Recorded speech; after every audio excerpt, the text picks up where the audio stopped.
সহিত নির্বাচনী প্রচার প্রপাগান্ডা চালাচ্ছে।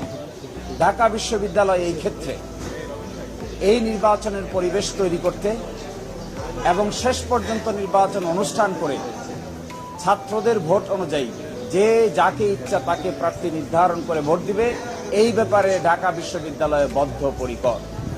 ঢাকা বিশ্ববিদ্যালয়ের সামনে যখন যে যেভাবে তার যুক্তি উপস্থাপন করেছে, আমরা ট্রাইব্যুনাল গঠন করেছি।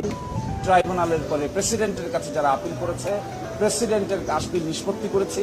নিষ্পত্তি করে আমরা উপযুক্ত আইনি সিদ্ধান্ত নিয়েছি।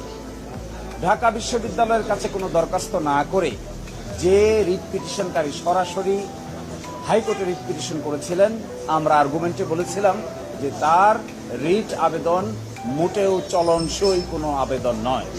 কারণ যার প্রার্থিতা চ্যালেঞ্জ করে তিনি মামলা করেছেন, যিনি মামলা করেছেন তিনি সেই পদের কোনো প্রার্থী